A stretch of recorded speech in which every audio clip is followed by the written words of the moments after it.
Welcome in, and good morning to Views from the Stands on a Saturday morning. We truly appreciate you guys waking up with us and talking some sports. I am your host, Stevie B, Steve Brennan, and I got with me Mr. Brandon BC, and we have a fun-filled, packed day for you today.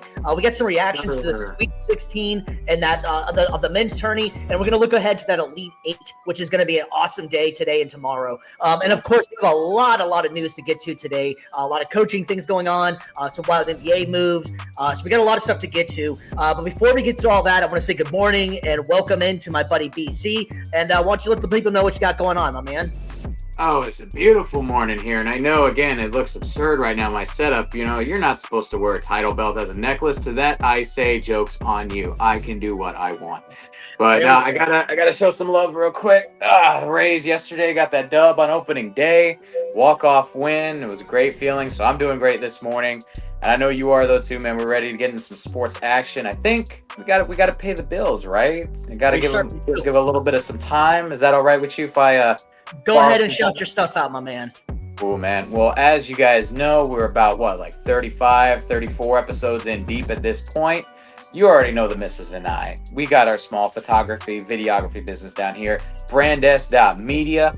That's the link to the website you can check out. We got your wedding photography, videography, engagements, family formals, senior formals. Those are coming up soon. Graduation's right around the corner. So check out our website. Yes, sir. Check out our website at brandes.media. Check out the portfolio.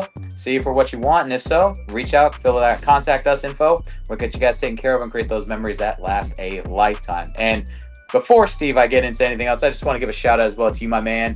This amazing Views from the Stands tumbler right here.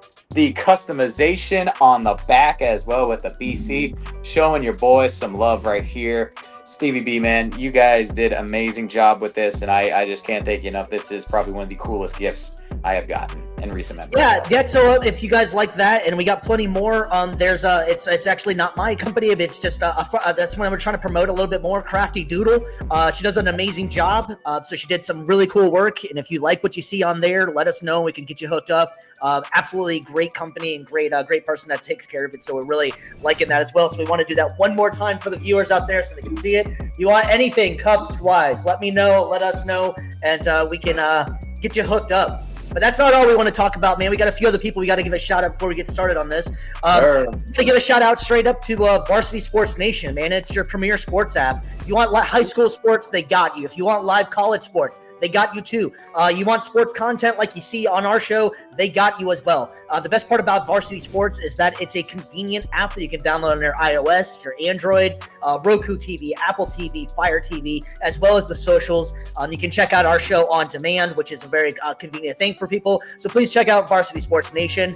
It's a great company, great people. It's really cool. They're trying to up and come and help out with a smaller business. So it's pretty cool. Mm-hmm. We also have an affiliation that we were trying to promote a little bit more too with the Million Sports Company, man. Millions. It's a really cool concept. It's basically where you can get interviews and watch interviews. It's another sports content channel. They've been helping us out along the way. So you can check it out at millions.co. If you want to talk to an athlete or you want to see some stuff about athletes, this is your place to go, man. So you can request the interviews, and we can also going to try and get incorporated with a little bit more athletes and get them hooked up with us as well. So thank you for showing your support to the companies that support us. And we also are, have to be a little bit cheap plug here. If you can give us a like and subscribe as well on our YouTube page and any of our socials, we're really trying to promote this a little bit more, keep it going. And the easiest way to find out whatever we have going on, just click the bell and you'll know anytime we're going live and anything we have going on. And we really appreciate all the love and support. It's a Saturday morning, so sit back, relax, drink your coffee, jump on the show, let us know how you're feeling out this morning. On about you, Mr. BC, you ready to get this thing started? Let's do it, man. Let's get crack-a-lackin'. All right. So we're going to go ahead and start off in the NFL, man, because we always love the NFL, and it never, ever not gets boring, man. All right, so we have a big signing coming out. Some Giants fans might not like it. Some people do. The New York Giants are getting a little dangerous by signing the Super Bowl winning champion QB Russell Wilson to a 1-year, $10.5 million deal with $7.5 million in incentives base, making it $10 million and with $7.5 million in incentives that could go. All right, Mr. BC, Mr. Unlimited is now in the Big Apple. What's your thoughts on the deals for the Giants, and what do you think this does for their draft at 3? I mean, I will say this: it's a much better option than having Daniel Jones back there under center, and even Tommy Cutlets. So, it's not the best move they could have gotten. I mean, obviously, there's still Aaron Rodgers laying around. I mean, there's other, but I will say, compared to what they have on the roster, it's a good move overall. And I don't think necessarily this changes their positioning. I wasn't sure if they were going to really draft QB anyway this year. I think this is more of just a stopgap. They're probably going to wait until next year's quarterback class, just because after Cam Ward, it's kind of a crapshoot at quarterback for sure. So I see this more as just a temporary stopgap for them, somebody to kind of get them, through this season. Maybe if it pans out well, then you've succeeded. Like you've got a guy for the next 2, 3, 4 years. But if not, then it's just a 1 year experiment. He sucks. You can just draft your next quarterback next year. Possibly get Arch Manning, in the next few drafts or so, and just bring Manning prophecy back to New York. Honestly, I feel like it was the best move they could have done at the moment. Russ is not the answer long term. We all know that, but he's not a horrible 1 year guy. No. If you look back at last year, he finished above 500 as a starter. He had a record at 6-5. He threw for 2,842 yards, 16 touchdowns, and 5 interceptions, and helped the team get to a playoff berth. Now, granted, most of that was on the back of that mighty Steelers defense. But let's not forget, Russell Wilson did have that shootout game in Cincy where he threw for 414 yards, 3 TDs, and looked like vintage Russ. Point being, he isn't going to cause you any drama. And although he comes off corny at times, he's not. He's enough to get you over the hump next year. As far as the draft goes, if I was New York, I would go Travis Hunter because I think he's going to be an all-around football player and give you the most value at the pick.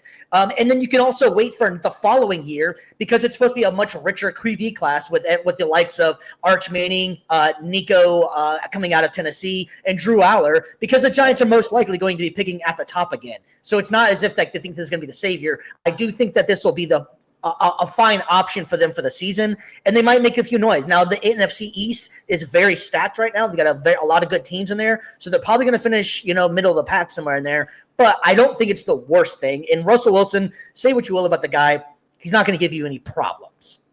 Yeah, exactly. And that's the thing with I will say, one could argue the talent of Aaron Rodgers versus Russ, but the difference is as well, Rodgers does cause a little bit more off the field problems and drama. And like you said, in that limited sample, and 11 games, Russ gave you those stats. So you stretch that over the course of the season. It's not too out there to see that Russ could get you 3,500 to even 4,000 yards, 20 to 25, maybe even 30 touchdowns, and about 10 or less interceptions. Like still efficient, not Pro Bowl Russ that we've all seen in the past, but still a solid quarterback. And, with the defense and the rest of the offense kind of still figuring it out, this isn't like, oh my gosh, we're going to screw up our chances next year. This team, like you said, will still be back early in the draft next year. And again, like you said, best player available. Like when you're in this position that the Giants are in, where you don't really have a Super Bowl window right now, you can kind of play that best player available spot and just pick the guy that's gonna give you the most bang for your buck at 3. And last time I checked, a two-way starter on both sides of the ball potentially is probably the best bang for your buck that you can get in this entire draft at any position. Yeah, no, I agree. So if then just we were talking about before, like the two part of the question of what you do in the draft. So are you going because Shadir's probably gonna be there and they do need a quarterback. So would you take Shadir possibly and have him sit behind Russ, or are you just waiting on next year? I wait on next year. Again, the fact that Shadir didn't really throw out the combine kind of scares me a little bit. And I haven't seen enough tape of him to be like, oh my gosh, this guy is top 3 pick in the NFL for sure. I think Travis Hunter kind of leans more that way. And to me, it was always that way at Colorado anyway. Travis always seemed more of that star that could give you he is the NFL ready product for sure. So give me Travis at that position, and next year, like you said, if Arch Manning's at the top of the draft and you're got that number 1 pick, go for it. Yeah, no, I agree. I think the Giants should take Travis Hunter in that spot as well. If Cleveland doesn't, Cleveland sounds like they're up in the air of maybe moving out, and a lot of this depends on who moves around too. I think that's going to make things very interesting when it comes to the draft. But if I was New York, I would just take, I think, what could be a amazing player, and if they could have him play the two-way positions out there, and he could also help out the wide receiver core because they need that, and they can also help out in the back end, work him in a little bit more. So if I was them, I would put Russ just like they're doing. Let the chips may be as it is. I don't think Dayball's a bad coach. We'll see how it goes with Russ. You can't really judge it off of that, and we'll see if they want to move on for a new head coach and then a new regimen possibly next season. But that was not the go ahead. Yeah, I was just going to say that's the main thing. Just don't overthink this position. Honestly, don't try to do too much homework or X and O. Just literally best player available. Yeah, we gotta check in already, and it's coming from Stephen Brennan. Man, it kind of sounds like the same name. That's kind of weird. I was like, bro, that's kind of weird. Thanks for my dad's checking in. Thank you very much for checking in the show, and he wants to know the same thing that I'm thinking and everybody else is thinking. Is the Gators going to go all the way? And to you, my friend, I say hold your horses and read the damn scroll because we'll get to that point in a minute. Having said that. Having said that, I'm very confident in my Gators, and we will be talking about that in a little bit. Steve Sr. to Steve Jr. Love it. So coming up next, man, we got some more news coming out of the NFL. A lot of NFL news, man. The NFL never wants to be forgotten about. No, never forgotten. You can never. Yeah, exactly, 100%. So the New England Patriots are signing Stefon Diggs to a new deal. The deal is a 3-year, $69 million deal. Nice. Diggs came off a torn ACL in Week 8 last year with the Texans. He last season, before that point, he had 47 catches for 496 yards, which surprisingly was actually 7th best in the NFL and 3 TDs. I was kind of surprised about that. I think a lot of people forget how actual dominant Stefon Diggs was in the beginning before he got hurt. But 7th best in the league, still at his age, is still pretty damn good, I think. DC, what's your thoughts on the pick? I mean, I will say it's. Oh no, I was. He did something. He's just a New England, damn it. He is there. He is a New England Patriot. It's hard to guess this one because yes, he's one of the most talented receivers in the league, top 10 easy. Before the injury, top 5 for sure.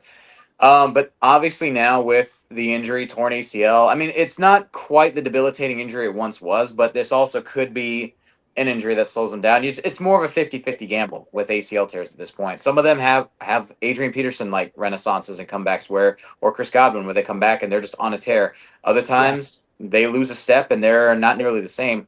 $69 million over 3 years, correct? That's the deal. 3 years, $69 million, right? Nice. Yep. But it is a lot of money to invest in a wide receiver that is coming off an injury like that. So I'm a little nervous or on the fence with that. Obviously, New England has cap space to spend like that. They're trying to rebuild that roster. They're trying to kind of build up a team. I just for that team, I don't know how smart of a move that was. Especially again, Diggs is he's a bit of an older wide receiver. I get it. They flamed out with Godwin. He came back to the Bucks for less money. But you're kind of a rebuilding team, and for you to commit that much money to a veteran wide receiver that is coming off a major surgery like that, I don't see how smart necessarily it is. Maybe they're trying to build up a culture. Maybe it's a short-term pain, long-term gain kind of thing they're figuring out. Maybe get in some more free agents there. But on top of that, if you're Diggs, for money-wise, get your bread, get your bag. Coming off an injury, that's a smart move. But for career-wise, if you're talking about wanting to maybe match that level of production, because he's pretty much their biggest target out there now in New England. So you're going to be getting a lot of doubles this year. And on top of that, it's not going to be a competitive team. So if you wanted a ring, if you wanted any chance of finding glory in this league outside of the contract, you're kind of setting yourself back there for a little bit, I think. Yeah, I find it to be an interesting signing, to say the least. I think it's, again, kind of like the Russ situation. It's one of the better one of the better guys that's out there that was available. Diggs is definitely not going to be what he was, Minnesota, or even the Texans, But I do think that Diggs still has some juice left in the tank, if you will. And I think what the other thing is with this, at least he's a veteran and you have a young quarterback. Now, it can either go one or two ways. Obviously, we know how this goes. Either Diggs becomes a diva or he really does take him under his wing and kind of show him the ropes a little bit in Drake May. I do like Drake May a lot, and I think that the Patriots this offseason going into the draft should do the boring draft, especially going to that fact that this isn't a very wide receiver heavy draft, but get the O-line set up. Get that O-line set up because I got to give my buddy Brian some credit. He was saying Drake May can't throw a pass if he's on his back. Yep. It don't matter who you have out there. You can have, Adrian or whoever, any name a wide receiver. If he can't get the ball to them, it's not going to work. So I think that the Patriots should just get a boring draft, get the big uglies, get the line set up. You're definitely not going to be winning a Super Bowl this year. We all know that. They know that. They're realistic about that. But Mike Vrabel seems like he's on the page. It could be coach speak, but Vrabel in an interview recently was like, I wanted Diggs because I like his attitude. I like his presence, and I've always been a fan of his game. So Vrabel, it might have been a Vrabel decision on that. I agree. They definitely wanted Chris Godwin. There was no lying about that. They made that very clear. They wanted Godwin. Godwin decided to go back to Tampa Bay. You have to figure something out. They really you can't go into the season with the wide receiver core they had. And Diggs is available. He's on track to come back week 1, so that's going to be a plus for New England. And then let's say he does come back and he is playing well. At least you do have a bona fide one, especially in your room. He's going to take over as the one. And it's not a long-term deal. It's only 3 years. I'm sure that there's silver lining, or there's contract in there that if it's not working out, they can get rid of him after 2 or injuries or whatever. But if he has a healthy season and comes back, Diggs can still give you at least 1,000-yard season, no problem. It just comes down to what Drake May can do, and you give Drake May a legit chance with a legit wide receiver that knows how to play. Yeah, well, and like you said as well, this draft is going to be really important for them. And like you said, now that they've got wide receiver addressed, you really don't need to focus so much on that position. Like you were saying, hammer home offensive line. I can't stress that enough. The year the Bucs won the Super Bowl, they had they had difference makers at every single position on the offensive line. At tackle, Tristan Wirfs. At guard, Ali Marpet. And center, Ryan Jensen. Like, those are such – the Eagles, same exact thing. Like, when they've made it to Super Bowls, when they've won, they've had difference makers at least at every major position group. Not all 5, but if you can have at least 2 or 3 Pro Bowl-esque type players on your roster on the offensive line, you're going to be stacked. That quarterback's going to have plenty of time. Even if he's not the greatest, you give him time to throw, though. You set him up for success like that, your team's going to be great. And that's in addition to the run game. That's not just from a passing perspective, too. You can set your run game up for success. You really need to have that difference maker, though, up front. And this draft is pretty thick in offensive line. No pun intended there. It is pretty thick with a lot of premier offensive linemen. So I'm interested in seeing what New England does there for sure. Yeah, I mean, not making this a whole New England thing here, but we are talking about them here. But it is kind of work out, actually, I think, in their favor. They're in the 4th spot. Now they can either trade out, get some more picks for it, or they just go with the surefire. I think that Abdul Carter, I would take him. And what works out good for New England this draft is that there's a lot of good running backs, and they could use help at running back because they can need to probably be a run-first team. They have a lot of good offensive – they can get some alignment and possibly a later round running back. That'll help them out as well.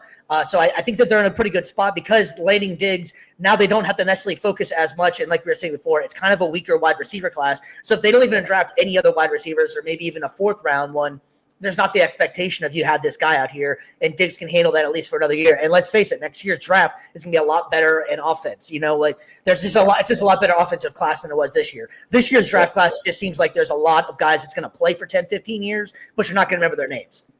Yeah, and also, too, as well, like we were talking about Abdul Carter, I think that as tempting as it is to want to bite on a premier pass rusher, like in the 1st round like that, I think, again, this is a really thick or really deep class in terms of edge rushers, too. So you could honestly trade out of your spot, trade a few spots back, maybe where there's going to be one of those offensive linemen coming off the board, give yourself an extra 2nd or 3rd round pick with that. And I think that you can, honestly, you could grab an edge rusher there, sprinkled it in with another offensive lineman or 2, and you're still going to find some difference makers there. So they're not beholden to just staying put. I think now that we talk about it, I think that's actually smart for New England to do. Just, again, whoever's on your draft board, whoever's there, again, we talked about it with New York, best player available for you guys, so.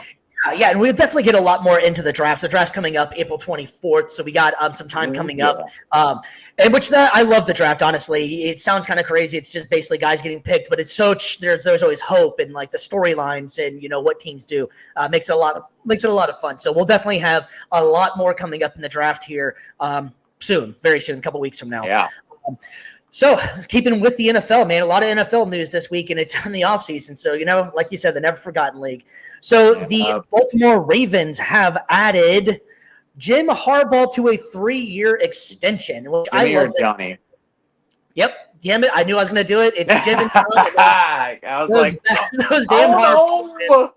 You got me good on that one because I knew I was going to do it. Boys. Those Harbaugh boys, man. Excuse me. Let me get that correct. John Harbaugh to a 3-year extension. They didn't release the numbers on it, but a lot of coaching stuff, they normally don't release it too much. But making him only with division rival Mike Tomlin of the Pittsburgh Steelers, the longest tenured coach in the league. Harbaugh has a record of 172 and 104, 13-11 in the playoffs, and has won the Super Bowl back in 2012. Personally, I love the extension of John Harbaugh, not Jim, John. Got it right that time. But anyways, I personally love the contract extension for John Harbaugh. And I like it because a lot of times the guys stick around for too long. They get stale. They get boring. Players stop responding.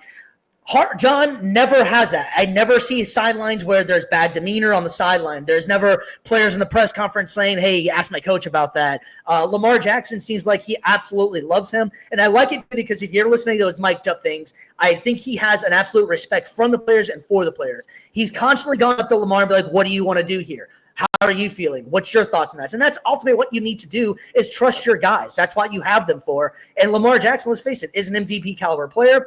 The biggest thing there's been for the Ravens is that they haven't been able to get over that hump. And let's face it, most AFC teams haven't. The Chiefs and the Bills, like you have a lot of gauntlet to get through in the AFC to get to that point, to get back to the Super Bowl. But every single year that John Harbaugh has pretty much been there, they've been relevant and they've been with it. But I want to go back to one more thing real quick about with like Lamar. I love like what I was saying before. I love those videos of him and Lamar like literally just talking on the sideline in a timeout. Hey man, what do you want to do? What are you seeing? What do you like? And that's what I think why players don't mind playing for them, because it's honest and it's real and he believes in what he's doing with the players. And Lamar respects the hell out of him. Lamar has always talked about how much he's had his back and how much they liked him. And so I think it's a great signing. I like Harbaugh a lot. Oh yeah, having a great relationship with your quarterback and your coach is such a big thing. And as well, being able to relate to your players like he has, I think is such an underrated thing in the NFL too. Like we think, NFL guys, NFL coaches is going to be that Bill Belichick type where all of them are going to have the whistle in the mouth blowing. And they're just like spitting, cursing, all that sort of stuff at their players, yelling them, get on their case. But really the best ones, especially in today's league, they just know how to relate to their guys. It's not a matter of, just because I'm older than you, I am somehow leagues above you and stuff like, no, like they respect like, hey, I need you to be at your best. You need me to be at my best. We each bring something to the table and they make it work. And I think as a coach, if you have that ability to relate to your players and to not have an ego where it's all about yourself, those are the guys that succeed best in the league, even if they don't win every year. But you have guys, though, that stay with their teams for a long time. Again, John, obviously, with the extension. Mike Tomlin, longest tenured. Andy Reid, same situation. Even when he was in Philadelphia, he was there for a decade plus, and now he's approaching a decade if he hasn't already been over there with KC. Those guys have the respect of their players. They know how to relate to them. And Andy Reid's old as dirt. So that's the other thing. Yeah. Like, he's super old, but he gets his guys, and they really work well with him. And having that relationship and having that with your quarterback, I think, is good. And again, like you said, it's very hard to win a Super Bowl in football. There's a reason why in the history of the league there's been no three-peat champions. People think that anybody can go out there and win a Super Bowl. It's like, no, there has to be so much that goes into the season. You have to remain healthy. You have to sign the right players. Make sure that this person's not, tapering off at the right time. It is very difficult to make all that work. So just to be as competitive as the Ravens have been for this decade plus has been amazing. And I think Harbaugh brings the right culture and the right fit for Baltimore for sure. And I'm glad that he gets to stay there for another, another 3, 4, 5 years, another 3 years. So it's a great fit and I love it. I'm happy for him. Yeah, shout out to NFL.com. I thought this stat was really cool. John Harbaugh is 62 years old, but he's only among 5 coaches in NFL history to lead his team to the postseason at least 12 times in his first 17 seasons. Pete Carroll, Bud Grant, Mike Holmgren, Mike McCarthy are the only guys to ever do that. Yeah. I thought that was really cool and speaks volumes to John Harbaugh, man.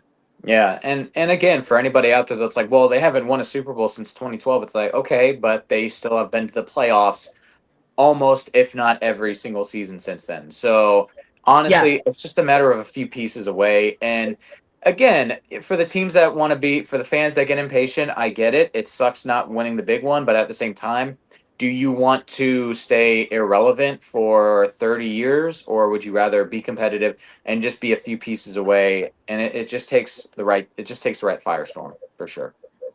Yeah, exactly. And honestly, can you name in the last 2 decades at that a time when the Ravens have really sucked? The Ravens have pretty much always been competitive, even if they don't make the playoffs, which is almost extremely rare, and they're in a tough division. The AFC North is a hell of a division. So I think that's kudos to John Harbaugh. He keeps his team relevant. It is I would say it is the toughest league, or the toughest division in the league, just because of the fact of how physical it is. And again, the laughing stocks like Cincinnati and Cleveland, even they have years where they surprise and they're able to put some good teams together. And when they play the AFC North, they come to play. Exactly. And it's going to be a physical contest. It's going to be, you're not going to walk out of there in one piece. You're going to be limping. It's going to be a hard fought contest for sure. And like you said, early 2000s Ravens, it was that defense that got them through, and just to see them transition from that defensive powerhouse team to around the 2010s, they started shifting the focus to offense, and now they're one of the most dynamic offenses in the league. It's that interesting dynamic where you'd like to see maybe that intersection meet with the defense and offense, but they, like I said, they're a few pieces away. They'll figure it out, and it would not surprise me at some point if Lamar and them win another ring. So. Yeah, and honestly, too, if you only get one Super Bowl in your life, how cool it is that you beat your brother for it. Yeah, honestly. And that's the thing. If you have to beat anybody, that feels pretty good. And like the Harbaugh say, who has it better than us? Nobody. Exactly. You got one brother that's got the national championship, and he's just like, I'm up there. I'll raise you one. Yeah, exactly. So, all right, man. Well, we have a lot of coaching news. It's been a busy week here. Sticking with it, we're going to move from the NFL and go to the college ranks as Coach Prime has signed a new deal, man. And this one was kind of interesting, man. I found this one to be pretty cool. All right, so Coach Prime has signed a 5-year, $54 million extension, putting him in elite college football category as one of the highest-paid coaches around Kirby Smart, Ryan Day, and Dabo Swinney, to just name a few out of Clemson. All right, Mr. BC, when you heard it was going to be a 5-year deal, what was your first thoughts? I thought it was a bit much. Don't get me wrong. I think that Dion definitely, again, when he signed with Colorado, it was like the same thing. He brings that swagger. He brings a culture change, a culture shift for sure in a school. And I think that that's something that's very underrated in sports today. But I would say the 5 years is a bit much. Like, Colorado was impressive this past season, but I feel like I want to see more out of these Coach Prime teams. I want to see them make a little bit more noise. I want to see them, actually do something a little bit more substantial before it's like, all right, 5 years. You're the guy. Yeah. That's a lot of time, a lot of money to commit to, dude, especially one that hasn't even been in the college football playoffs. So I think, and again, for sure you're rebuilding a program. It's not easy, but it's like, I think giving him like a 3-year deal, again, would be something I'd be more comfortable doing. But again, he might, knowing Prime, he is very much, he's that guy, he's that coach. He's going to ask for that security. He's going to ask for the money. And it's like, that could be very well what he asked for. And again, don't blame him. Get your bag. But for me, I would have been a little bit more comfortable giving him another 3 years and be like, okay, let's you've done a good job getting notoriety for the school, getting a culture shift. Now let's make this culture into a winning culture before I'd be like, yeah, you're a guy for the next 5-10 years. Easy.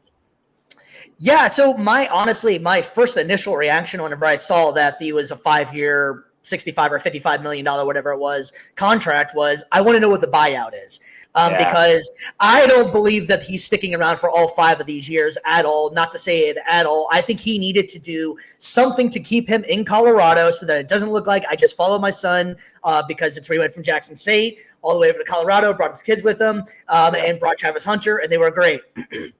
Having said that, I don't buy that he's actually sticking around for those 5 years, whether it's another team, because let's face it, Colorado is not going to be winning, and borderline probably not even cracking the college football playoffs. Not even going to be probably even winning the Big 12.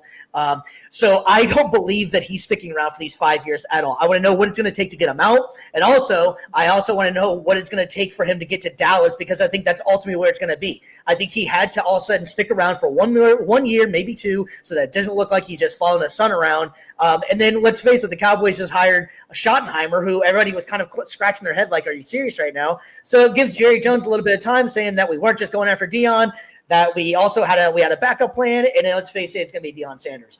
If this does stick around, I do think that this does work pretty well for college because Deion's brash, Deion's loud, and Deion is I'm not going to say he's not a good coach by any stretch, and it's not all about his son. He has made some really good moves, and he's brought a lot of attention to Colorado, which is exactly what a head coach is supposed to do.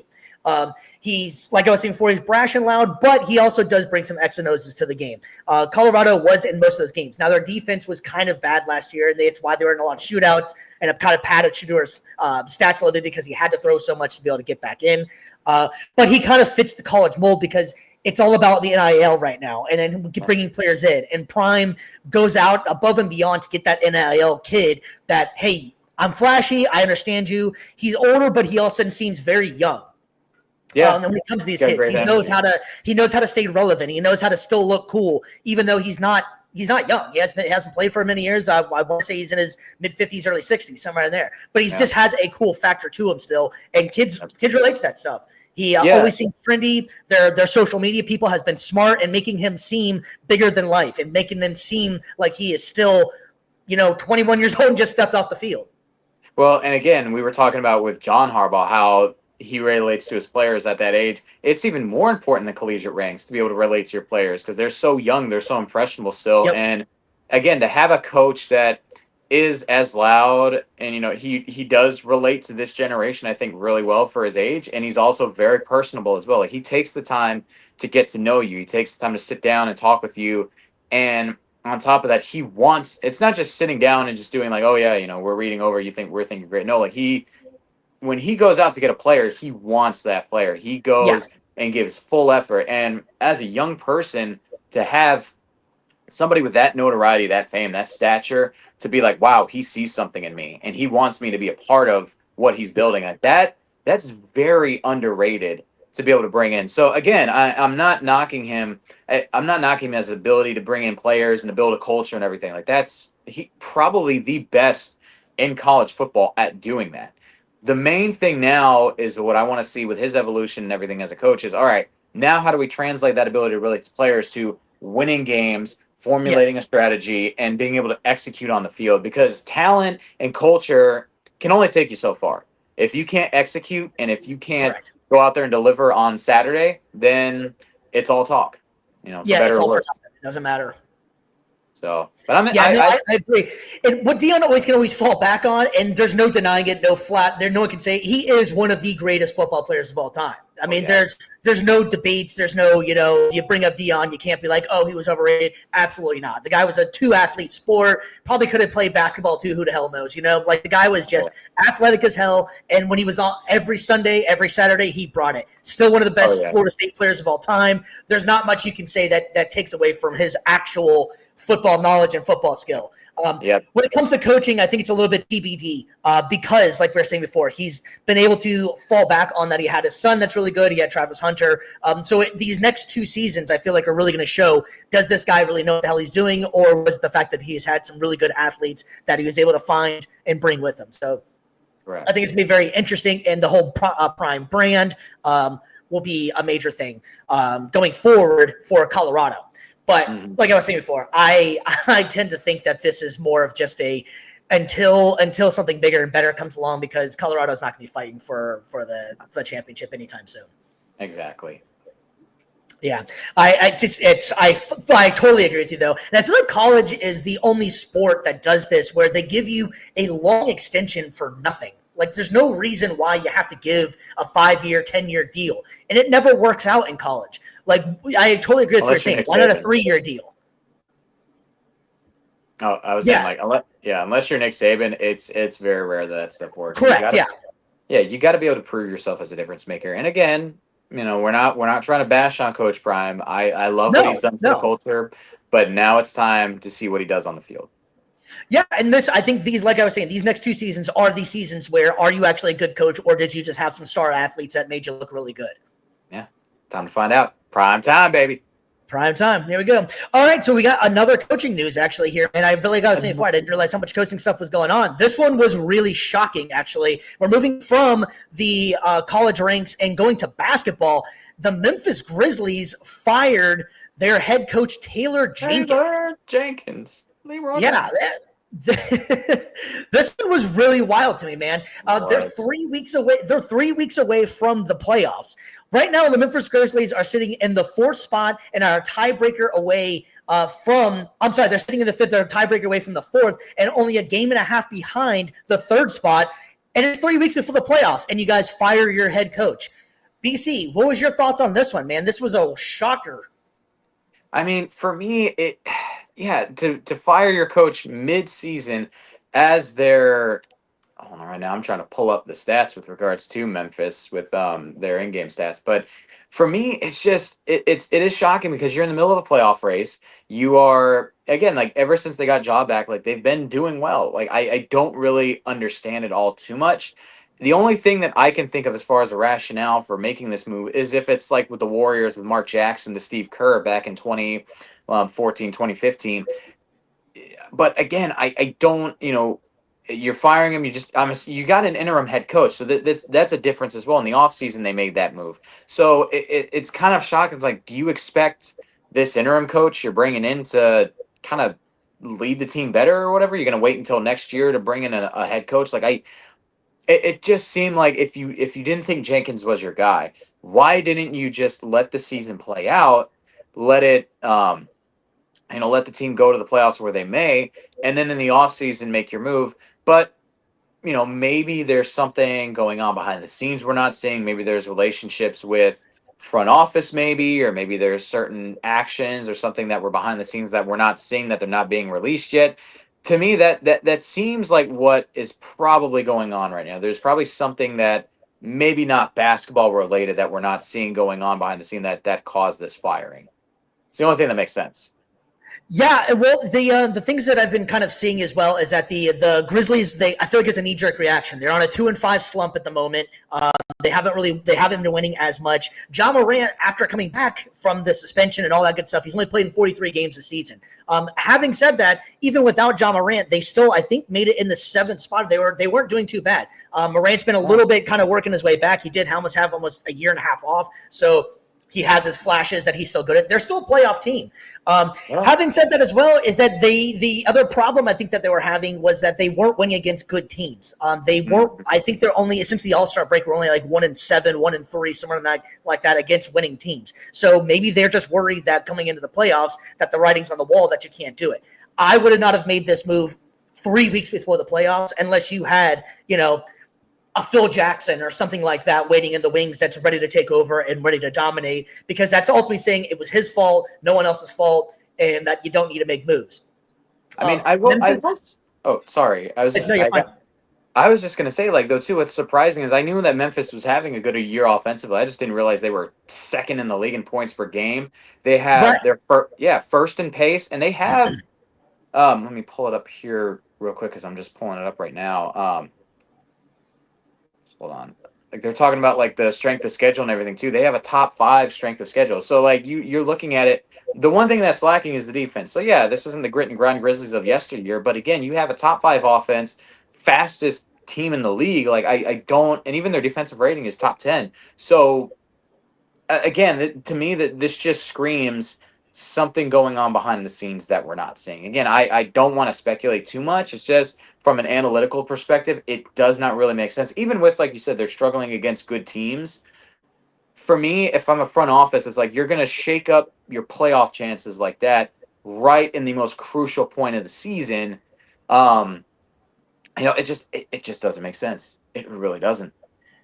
Yeah, I'm waiting to hear what the story's going to be on coming out. Yeah. The players were shocked as well. There hasn't been any kind of, he's a hard coach, but the players Yeah. didn't have, no one's come out and been like, I can't work with this guy. I can't play with this guy. The Yeah. only thing I've been able to read is that the GM and him didn't necessarily see eye to eye. And I think that he's also the most winning coach in Grizzlies history. He's been nothing but winning, like you're saying too. Number 2 in scoring, and it's a scoring league now. Nobody plays defense anymore, really. So that surprised the hell out of me, given the circumstances of what he's had to deal with your young star going through whatever he was going through. In the last couple seasons, it was rough.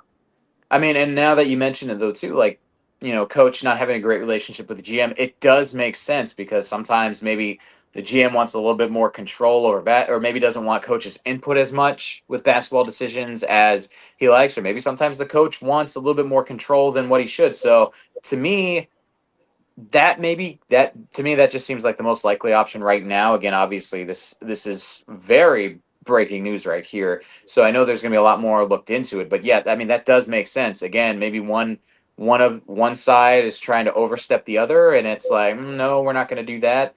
We'll see what happens. Again, with you saying as well, the relationship with the players and him, like that, it to me, it does not scream any issues with him running the team or anything. Yeah. To me, like it screams either issues with the front office or there is something going on that we didn't hear about yet.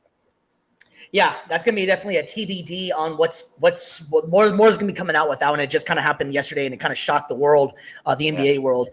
But sticking with basketball, man, we're going to go ahead and leave that, and we're going to jump into this Sweet 16, man. And we had some games for you. All right, man. We ended up having the Alabama. We're going to start it off from the top up here. Alabama took on BYU and just put on a dominant performance, man, winning 113-88. Alabama set the new record for the tournament for 25 threes. And my man, Mark Spears, I love that kid. I think he is a fantastic player. He's been there for a while. He is NBA ready, and that kid's going to make it. Alabama played a hell of a game. They looked dominant from the start. But I have to give BYU some credit, man. The first, let's go 10 to 12, maybe 15 minutes of that game, BYU was sticking with them. BYU came in ready to play. They run a very NBA-ready offense. BYU has a hell of a program. I came out of that game with respect for BYU. It was just that the threes were flying.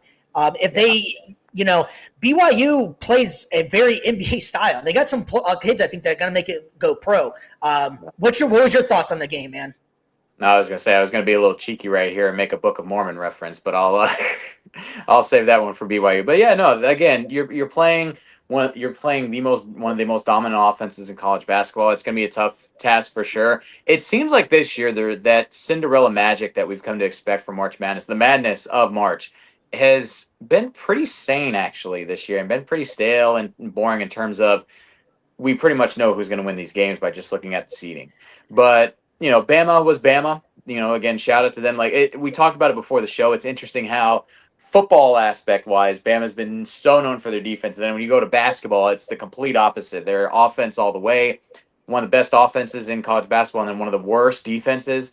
So they run and gun it in Bama. So that Crimson Tide, flows strong, and it was going all over the place last night. So, shout out to them. They handled business. They did what they needed to do. BYU put up a decent fight for about quarter of that first half, or for the first half of that first half. I'm not gonna lie, man. The beginning of that game, I in my back of my mind, there was some BYU actually plays pretty damn good. I didn't think Bama was gonna fall apart, but BYU came to play, and I'll give BYU credit. I came out of there impressed with BYU. I'm not gonna lie. Yeah.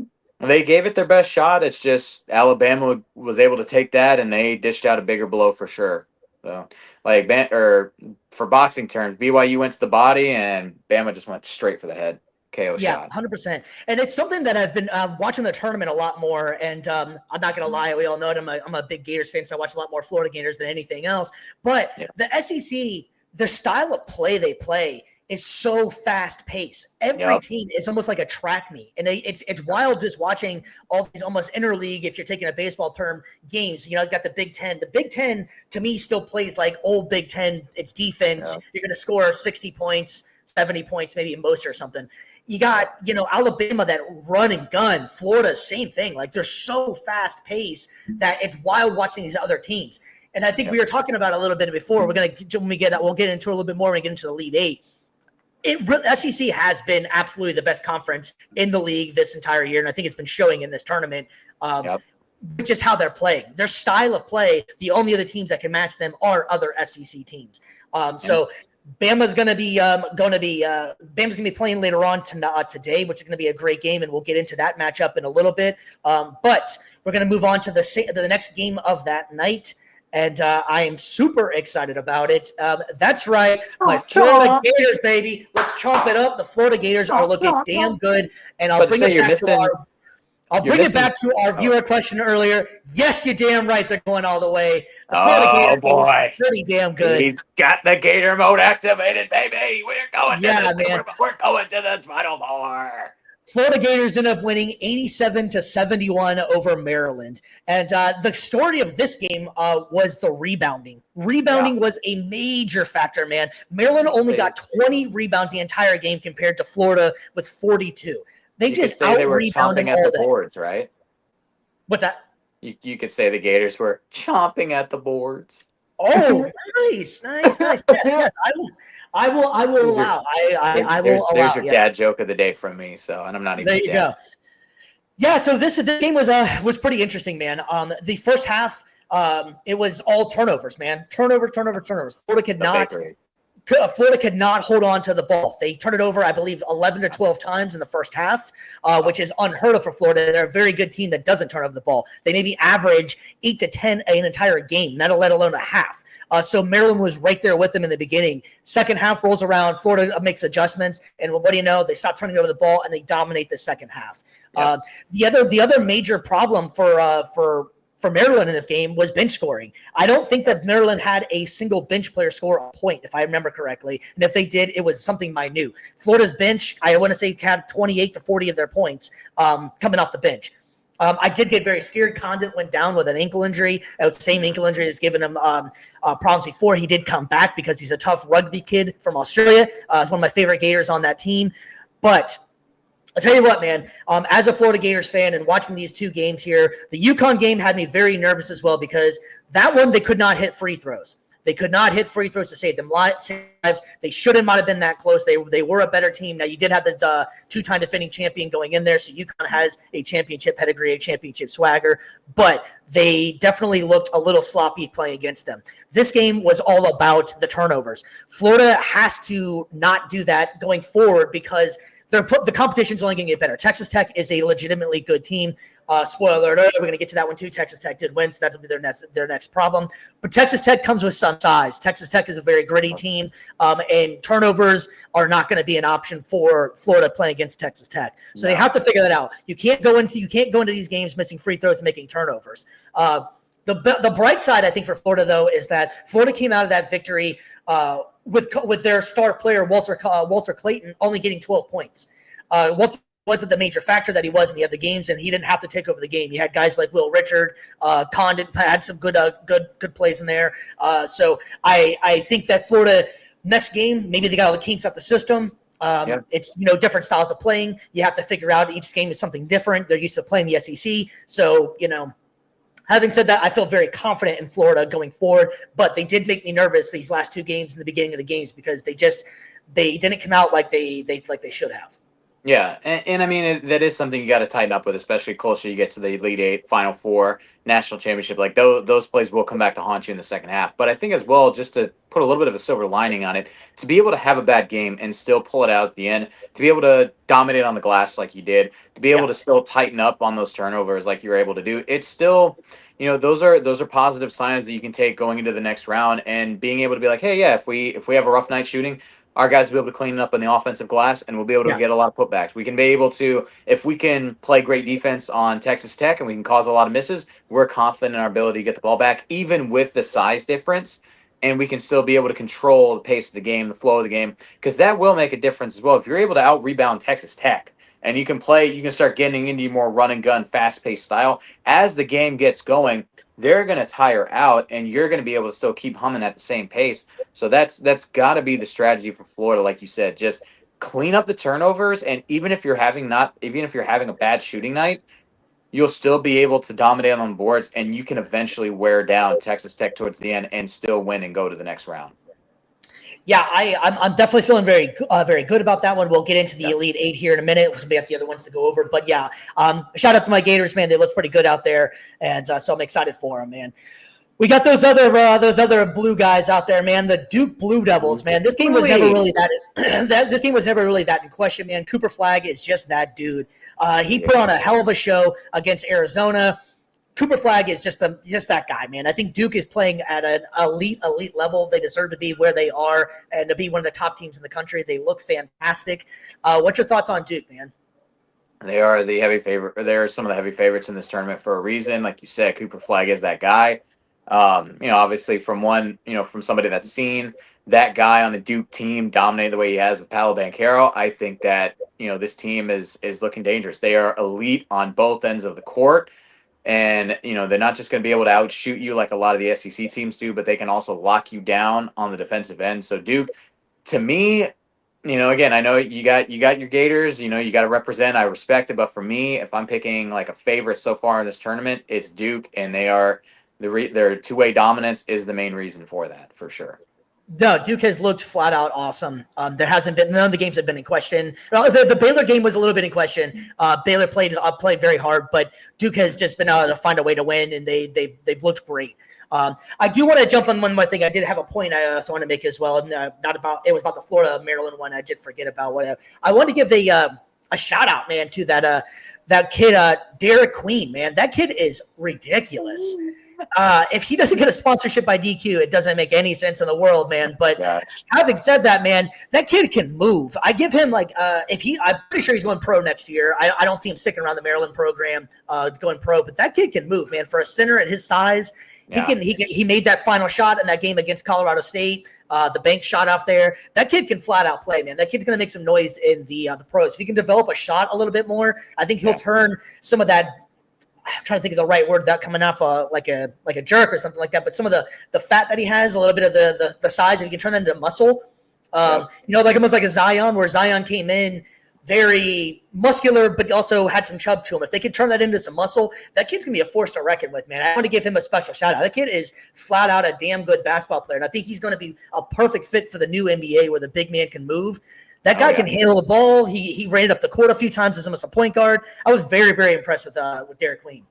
Oh, yeah. And, I mean, I think, again, just being selfish here with the Magic, that's going to be a position, I would say, in the next few years, even right now, that we need to kind of fill. So, John Hammond, rest of the squad up there in that front office, be on the lookout. Wendell might get traded. Goga might get traded at some point. And, if you want to put a big man next to Paolo and Franz, it's that perfect fit because he can switch, he can move, he is an athletic. He has handles. He has handles for a big man. I was very impressed with his handles.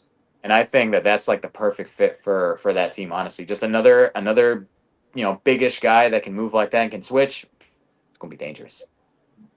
Yeah. So, anyways, I just want to give him a special shout out, man. I was extremely impressed. He single-handedly took that game over for them. So, that was shout out to him, man. And I just thought it was kind of ironic. He's a bigger kid, and it's got initials are DQ. Come on, man.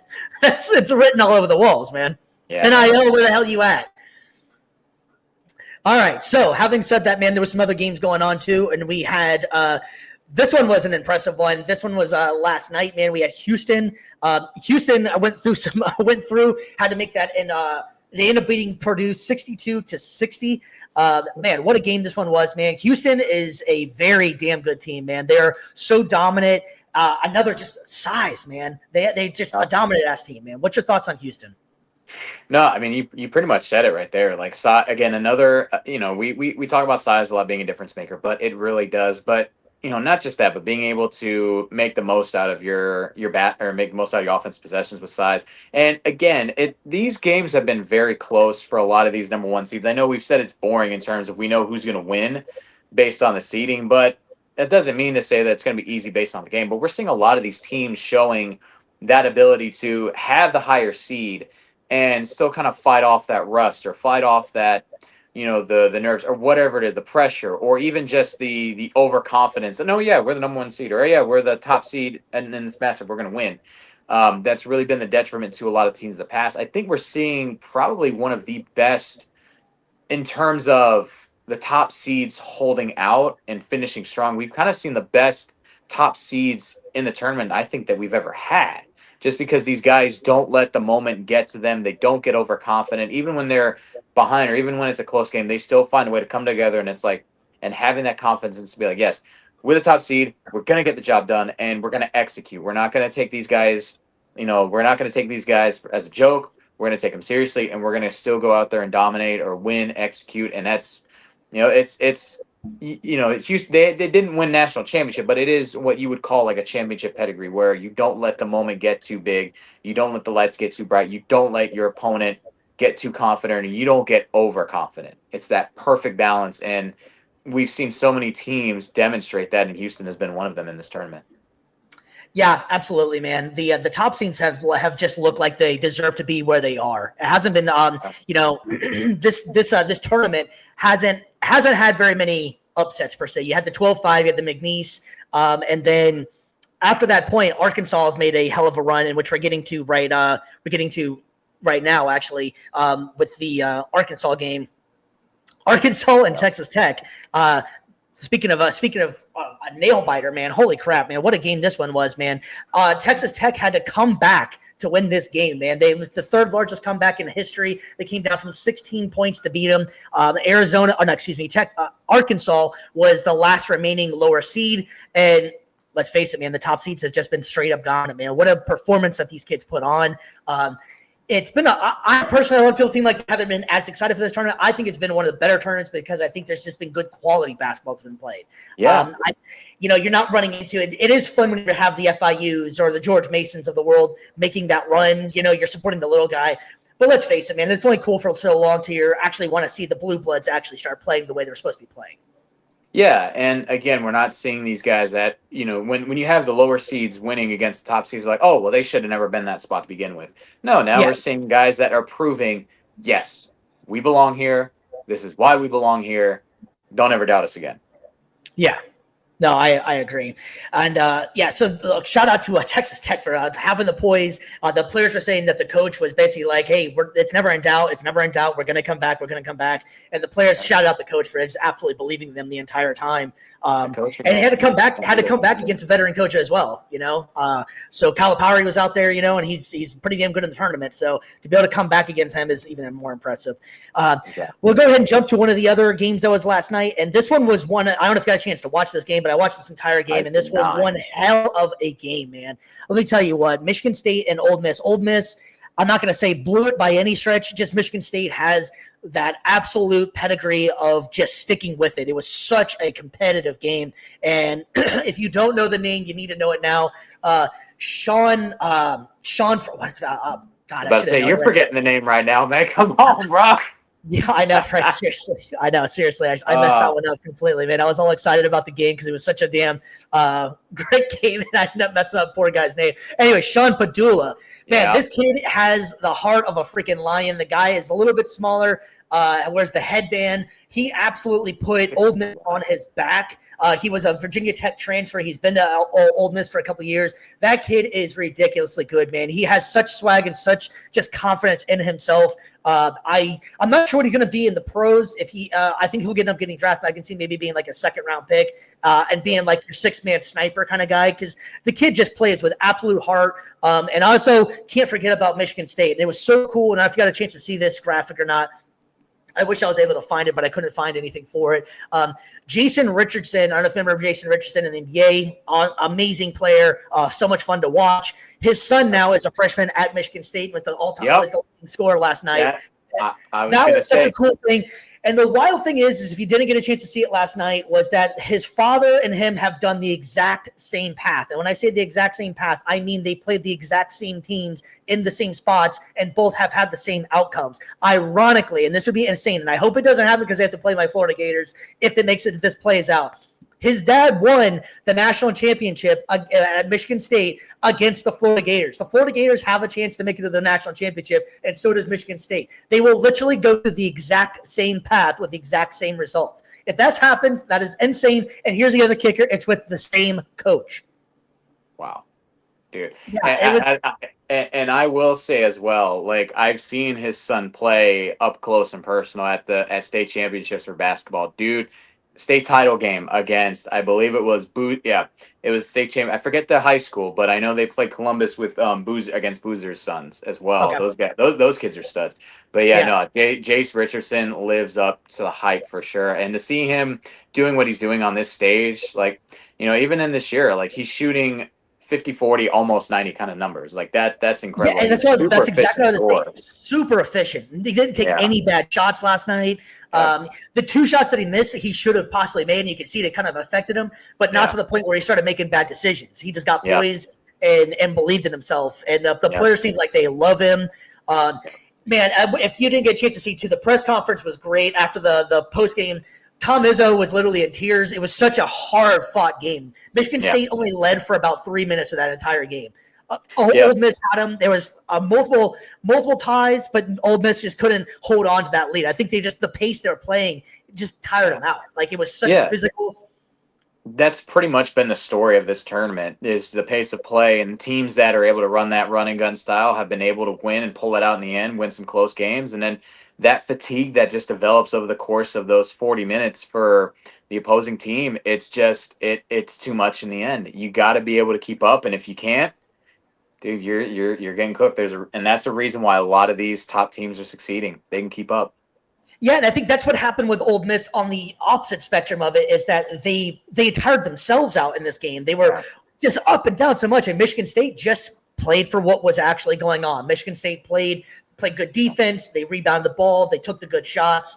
So as much as it's been helping the SEC with their running gun style, I think this one actually kind of hurt Ole Miss. And the thing is that's really difficult. And if you some of these games you see, there's stretches where when the team is able to slow these SEC teams down, they almost look confused. Like they're not used to playing at a slower pace. And a lot of times they're so used to having to score 113, 120, 90 points a game compared to these other teams that play a little bit slower pace. They almost don't know what to do. They almost don't look like, wait a second, you're not going to run with us? Like, why aren't you going? So that's been an interesting story as well. Well, and when you have a championship pedigree coach like Tom Izzo, like that's something that is going to help you out big time. That great coaching, we see this great coaching can really offset a great, another great system or, we'll just say championship, like that kind of experience can really help offset the newest fad in the league or can really offset star players. So, shout out to Michigan State. And again, you have a great player in Jace Richardson. I don't know if he's going to be going back or not, if he'll be coming back next year, but I will say if he's a one and done or if he's going to be like there, he's legit though. For sure, like seeing him at the high school ranks and seeing him now do what he's doing in college, the lights are never bright for him. Yeah, no, I totally agree, and I was highly impressed. That was my actually first time seeing him play. I didn't watch too much Michigan State basketball. I can't lie. I'm not going to be like – it's so funny whenever you get some of these people that are like when you start talking about college basketball and like, oh, I've been watching them. No, you haven't, man. There's so many damn college basketball games. You don't know all these teams till the tournament. Let's just face it, man. But, unless you're working every single game, it is super tough to keep up with. Even for me, like I worked – a few USF games on camera, and it was just like, there's some games, they look really great, and then you see over the course of the season, the men's team's middle of the pack. The women are dominating. Okay, bad. Yeah.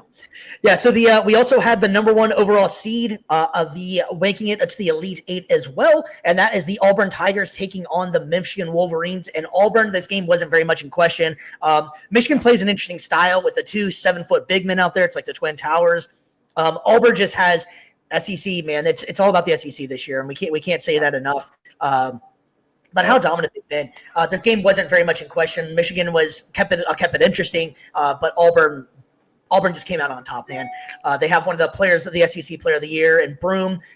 They just look like a damn good team, and I think this was pretty much expected. And the last game that happened We'll make this one pretty quick, man. The Kentucky Tennessee, it wasn't in question at all. Tennessee just put on an absolute dominant performance. They led the entire game. Kentucky, it was the third time they played. Ironically, Kentucky beat them twice this year, surprisingly. But the third time, it was an absolute domination by Tennessee. Tennessee's defense is fantastic. Their guard Ziegler set the record, and he has set the record for 261, at least over 261 assists in a season. They got great guard play. Tennessee is a damn good threat, which leads us to the Elite Eight. And today's games, which are going to be a lot of fun. Like we said before, we got Texas Tech and Florida at 6, and then you got Alabama Duke at starting. That one is at 8:49. Yep. And I'm very excited for today's games. I feel like today's games are going to be a lot more exciting than tomorrow's games. And that's not just me being Florida Gators bias. I'm going to let you take the lead on this one because we got Florida coming up first. So you go ahead and take this one start. Florida, Texas Tech, correct? That's our first one? Correct, yes. 6:09. Gotcha. Our 6:09 game. Dude, I got Florida winning this one. It is going to be an exciting matchup for sure, size versus the run and gun. But I think that Florida, I think that this is the game where they finally start locking it in terms of, taking care of those turnovers. I think the shots are going to be falling really well for them. And I think, again, I'm not going to say that it's going to be a blowout or anything like that. But I think this is the one where Florida, I think the spread right now is -6.5 for Florida. So that's going to be it. So I would say I'll give Florida by about 5 or 6 for sure. And I think that they're going to do just enough to move on to the next round. Yeah, I've been saying this for a long time. There's no denying I'm a big Gators fan. I picked this back in January, maybe even December, whenever it was after they beat Tennessee, when Tennessee was the number 1 team in the country. I was saying that I think Florida is going to be in a Final Four team at least this year. I think I just love the way the Florida Gators play. They play as a team. Their rebounding is great. Their bench. Here's the thing that I think that a lot of people don't realize about Florida is that they're so deep on their team. They can go, and that's how they're able to score so many points. So one of the top scoring teams in the country, and it's because their bench is so damn good. You got players coming off the bench. You got Mitchell. You got players all over the place, man. Their bigs have been stepping up big. They've just been playing flat out great team basketball. Clayton, I'm looking for Clayton to have a bounce back game after last game. It wasn't his most impressive game, but he still is an all-around player. I love the way he plays. He has poise. He's not afraid of the big moment. Will Richard is one of my other favorite players, and I'm hoping that Condon is okay because that's my guy as well. So I'm absolutely taking my Florida Gators to win this one here. Dang, I thought with all the glazing there, you were going to pick Texas Tech for the upset. Surprisingly, no, I am not. I'm picking Florida Gators to win this game and make it to the Final Four to make my prophecy from a few months ago correct. All right, come true. The next game, which it's going to be one hell of a game, man. Alabama and Duke. I think this game's going to be a lot of fun to watch. Prime time, 8:49, I believe, is tip, depending on what happens to the game before that point. But yeah, dude, I think this is going to be an outstanding game. Very fast paced. You got Cooper Flagg, and you got the running gun Alabama. I love Mark Spears on Alabama. I'm actually going to take Alabama in this game. I love their offense. I think Alabama is ready to go. Alabama is a damn good team. I think Duke is very well ran, very well coached. Cooper Flagg is very impressive. I mean, I totally understand why this kid is getting all the love and all the credit. His size, his energetic abilities, what he's able to do. I just like the offense of Alabama a lot better. And truthfully, it's SEC has just been so dominant. That's what I think it's going to be. See, everything you said about Duke is why I'm actually going to be taking them in this matchup. They've got, I think, better coaching. I think they've got the better well-rounded team. They're more dominant on defense. Alabama's one of the worst. And then again, they've got the star player on the team as well in Duke. So I feel like that's going to be enough to put them over. And, maybe Alabama, I think their best hope in this one is, keep sticking with the run and gun. And on defense, you're going to have to find a way to contain Cooper Flagg, make him pass to his other players, make him use the rest of the team to beat you. But again, I just think Duke has enough on both ends to be able to keep Alabama just out of reach from winning this one. So I got Duke winning this one. It would not surprise me one bit if Duke does. I like Alabama's offense, but Duke is playing very, very well. And it's not like a disrespect to Duke at all. I think they are an absolutely great team. I like Alabama's offense and the way they're playing coming in, especially after that last game. And they just looked pretty damn good, man. If they can hit threes like they did last game, I don't know anybody that's going to stop that, man. That was pretty impressive. So our next game is going to be taking place on Sunday at 2:20. We got Tennessee taking on Houston, and then the following game, Michigan State, Auburn. So let's start with the one up top, Houston, Tennessee, man. Who you got in this one? I've got Tennessee in this one. SEC, again, it's surprise, surprise. But I think this one, it's a pretty favorable matchup for them. That's why I give them the nod in this one over Alabama against Duke. It's just, again, Duke is my favorite. I think they're, spoiler alert right there. But yeah, Tennessee, I think, has the more favorable matchup against Houston. And I think that, the way they dominated their previous matchup, or they dominated their last matchup in the Elite Eight, or not Elite Eight, Sweet 16. I think that they're just looking really good right now. And I think that they're going to punch their ticket to the Final Four against Houston. So, yeah, I'm actually going to go Houston in this one, man. I'm really impressed with Houston. So I'm not completely SEC biased, as it might seem, but SEC is very impressive to me, obviously. That's but, the Florida, it's the Florida-Tennessee rivalry. I get it. Yeah, that too. It's hard to put it. But no, I like Houston, man. I think Houston's been one of the top teams all year. They've been in the top 5, I think, the entire freaking season. And they're just a dominant big team, man. I like Houston. I love this game, and I think Houston will take it.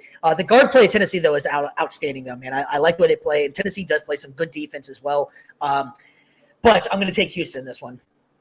Next game, we got Auburn, Michigan State. Dude, it's this one. To me, I think this is going to be the closest matchup in the tournament, or not in the Elite Eight. And I've got Michigan State just barely edging it out. Again, I'm very confident in Jace Richardson's ability to continue to live up to the hype on the big stage. And on top of that, Tom Izzo. I think that those two together are a great dynamic duo to have.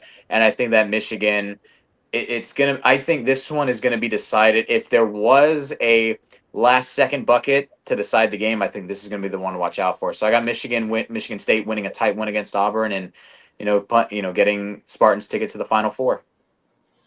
All right, man. I got done saying I'm not SEC biased, but then I'm going back to the SEC, man. I think Auburn's going to take this. Ain't bad.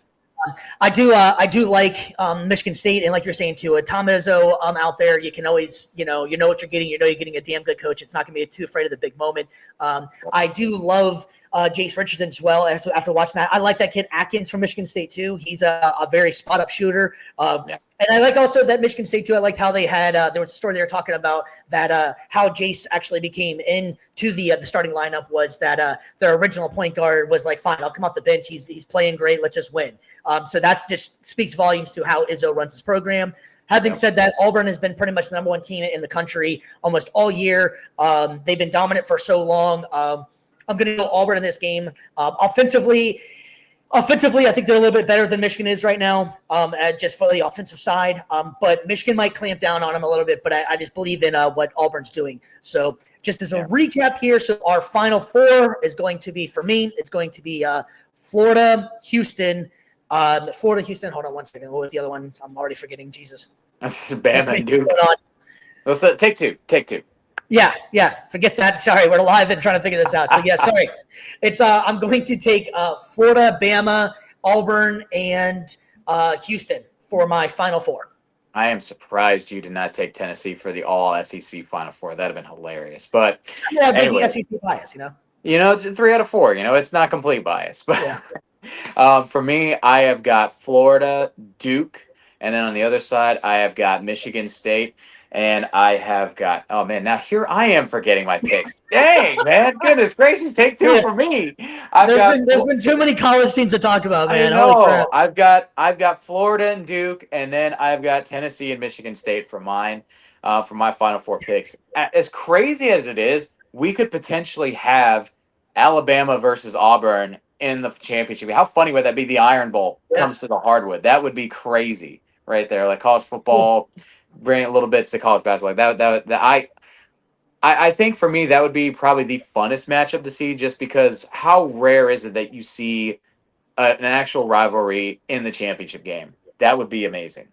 But so just so we can make this very clear now of our picks on here, let's try this one more time so that we can be all three. Three. All right. So my Final Four picks are going to be Florida, Alabama, Houston, and damn it, Who the hell else is playing? Auburn. Oh, so, man. You want me? Yeah, I was going to say. I am going to take in my Final Four pick. Wow, this is Take difficult. 4. In my Final Four pick, I am taking Auburn, Houston, Florida. Yeah, thank you very much. I know I messed this up one more time, and then, jeez. Now I'm taking Alabama. Man, There we I give go. up in life here, man. There we So my Final Four is go. going to be, Florida, Alabama, Yep. Houston, and Auburn. There we go. For mine, I have got Florida, Duke, Michigan State, and Tennessee. Are you positive? Because I don't think we can do that one more time. No, I am completely positive. That is my thing. I am rolling with it. If Right. you saw us mess it up, tell us in the comment section and tell us how many takes you could do that in. And just comment with your actual answers. Don't just say, oh, I would do it in one take. No. Honest answers. Let's do it. Going through that Sweet 16 and some of these teams advancing out here, man. That's all. That's a tongue twister for you. Oh, no. All right. Well, I think that's going to go ahead and wrap it up for us. And everybody enjoy the Elite Eight. That is going to be some great games tonight. 6 o'clock tonight. You better watch some Florida Gators. And it's going to be a lot of fun to watch. Enjoy yourselves. Be safe out there. BC, you got anything for the people before we take off? I'll just say this: if you got, if you have any loved ones or anything like that, family like mom, dad, sister, brother, call them today. Take 5-10 minutes out of your day, call them up, tell them you love them. It's a little sentimental here, but it's like, just take some time today, talk with them, just see how they're doing. You never know really how much, a few minutes out of your day can mean to them and just how much it can mean to you, because you never know when those moments are going to be gone, when you're going to see them for the last time. So just really take some time today, tell someone in your family you love them, and just talk with them and see how they're doing. It's going to mean a lot. Trust me. You know what? I'll take your advice. Dad, thanks for checking in on the show. Sir, Stevie Sr. Yes, sir. We appreciate you. All right. From Views from the Stands, I am Stevie B. We got Mr. BC. We will see you guys back next week, and we will definitely have some Elite Eight and Final Four predictions and all that good stuff, man. Some reactions. We also got some UFL starting. We're going to try to jump into some of that, get you guys excited for that. Of course, we got more draft talk coming up. Enjoy yourselves. Be safe out there. We love you guys, and thank you guys very much. Give us a like and subscribe if you can. We will see you soon.